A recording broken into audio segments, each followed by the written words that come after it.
Now Stephen, full of grace and power, was performing great wonders and signs among the people. But resistance arose from what was known as the synagogue of the freedmen, including Cyrenians, Alexandrians, and men from the provinces of Cilicia and Asia. They began to argue with Stephen, but they could not stand up to his wisdom, or the Spirit by whom he spoke. Then they prompted some men to say, "We heard Stephen speak words of blasphemy against Moses and against Yahusha." So they stirred up the people and elders and scribes. They seized Stephen and brought him before the Sanhedrin. They presented false witnesses who said, "This man never stopped speaking against this holy place and against the law. For we have heard him say that Yahusha of Nazareth will destroy this place and change the customs that Moses handed down to us."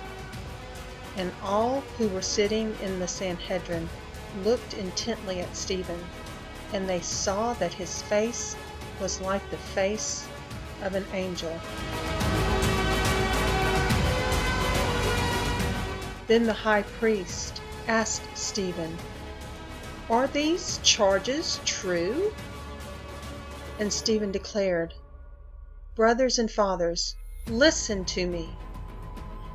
The Elohim of glory appeared to our father Abraham while he was still in Mesopotamia, before he lived in Haran, and told him, 'Leave your country and your kindred, and go to the land I will show you.' So Abraham left the land of the Chaldeans and settled in Haran. After his father died, Yahusha brought him out of that place into this land where you are now living. He gave him no inheritance here, not even a foot of ground. But Yahusha promised to give possession of the land to Abraham and his descendants, even though he did not yet have a child. Yahusha told him that his descendants would be foreigners in a strange land, and they would be enslaved and mistreated 400 years. "But I will punish the nation that enslaves them," Yahusha said, "and afterward they will come forth and worship me in this place." Then Yahusha gave Abraham the covenant circumcision, and Abraham became the father of Isaac and circumcised him on the 8th day. And Isaac became the father of Jacob, and Jacob of the 12 patriarchs. Because the patriarchs were jealous of Joseph, they sold him as a slave into Egypt. But Yahusha was with him and rescued him from all his troubles. He granted Joseph favor and wisdom in the sight of Pharaoh, king of Egypt, who appointed him ruler over Egypt and all his household. Then famine and great suffering swept across Egypt and Canaan, and our fathers could not find food.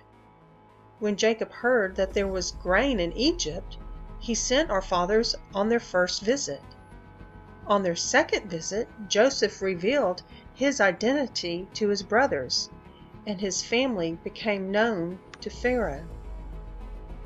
Then Joseph sent for his father Jacob and all his relatives, 75 in all. So Jacob went down to Egypt, where he and our fathers died. Their bones were carried back to Shechem and placed in the tomb that Abraham had bought from the sons of Hamor at Shechem for a price he paid in silver. As the time drew near for Yahusha to fulfill his promise to Abraham, our people in Egypt increased greatly in number.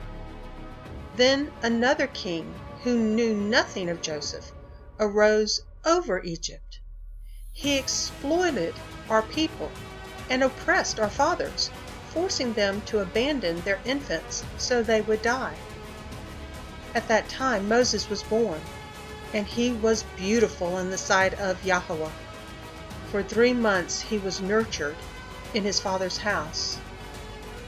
When he was set outside, Pharaoh's daughter took him and brought him up as her own son. So Moses was educated in all the wisdom of the Egyptians and was powerful in speech and action. When Moses was 40 years old, he decided to visit his brothers, the sons of Israel. And when he saw one of them being wronged, Moses went to his defense and avenged him by striking down the Egyptian who was oppressing him. He assumed his brothers would understand that Yahweh was using him to deliver them, but they did not. The next day he came upon 2 Israelites who were fighting, and he tried to reconcile them, saying, "Men, you are brothers. Why are you mistreating one another?" But the man who was abusing his neighbor pushed Moses aside and said, "Who made you ruler and judge over us? Do you want to kill me as you killed the Egyptian yesterday?" At this remark, Moses fled to the land of Midian, where he lived as a foreigner and had 2 sons. After 40 years had passed, an angel appeared to Moses in the flames of a burning bush in the desert near Mount Sinai. When Moses saw it, he marveled at the sight. As he approached to look more closely, the voice of Yahweh came to him. "I am Yahweh of your fathers, the Elohim of Abraham, Isaac, and Jacob." Moses trembled with fear and did not dare to look. Then Yahweh said to him, "Take off your sandals, for the place where you are standing is holy ground. I have indeed seen the oppression of my people in Egypt. I have heard their groaning and have come down to deliver them. Now come, I will send you back to Egypt." This Moses, whom they had rejected with the words, "Who made you ruler and judge?" is the one Yahweh sent to be their ruler and redeemer through the angel who appeared to him in the bush. He led them out and performed wonders and signs in the land of Egypt, at the Red Sea, and for 40 years in the wilderness. This is the same Moses who told the Israelites, "Yahweh will raise up for you a prophet like me from among your own brothers." He was in the assembly in the wilderness with the angel who spoke to him on Mount Sinai, and with our fathers. And he received living words to pass on to us. But our fathers refused to obey him. Instead, they rejected him and in their hearts turned back to Egypt. They said to Aaron, "Make us gods who will go before us. As for this Moses, who led us out of Egypt, we do not know what has happened to him."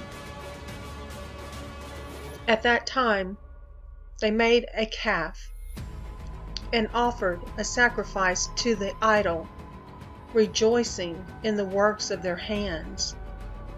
But Yahweh turned away from them and gave them over to the worship of heavenly bodies, as it is written in the book of the prophets.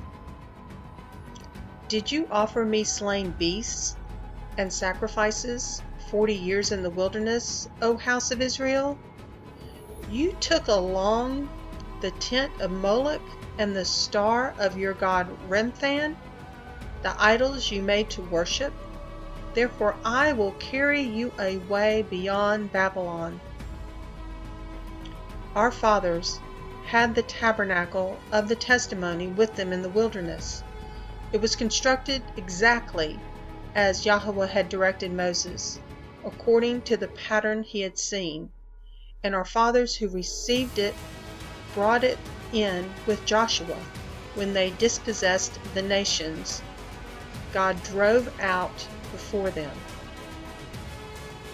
It remained until the time of David, who found favor in the sight of Yahweh and asked to provide a dwelling place for the Elohim of Jacob.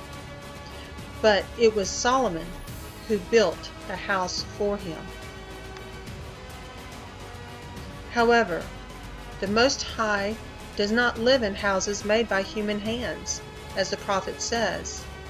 Heaven is my throne, and the earth is my footstool. What kind of house will you build for me, says Yahweh? Or what will be my place of repose? Has not my hand made all these things? You stiff-necked people with uncircumcised hearts and ears, you always resist the Ruach HaKodesh, the Holy Spirit, just as your fathers did. Which of the prophets did your fathers fail to persecute? They even killed those who foretold the coming of the Righteous One. And now you are his betrayers and murderers. You who have received the law ordained by angels, yet have not kept it. On hearing this, the members of the Sanhedrin were enraged, and they gnashed their teeth at him. But Stephen, full of the Ruach HaKodesh, the Holy Spirit, looked intently into heaven and saw the glory of Elohim and Yahusha HaMashiach standing at the right hand of the Father. Look, he said, I see heaven open and the Son of Man standing at the right hand of the Father. At this they covered their ears, cried out in a loud voice, and rushed together at him. They dragged him out of the city and began to stone him. Meanwhile, the witnesses laid their garments at the feet of a young man named Saul. While they were stoning him, Stephen appealed, Lord Yahusha, receive my spirit. Falling on his knees, he cried out in a loud voice, Yahweh, do not hold this sin against them. And when he had said this, he fell asleep.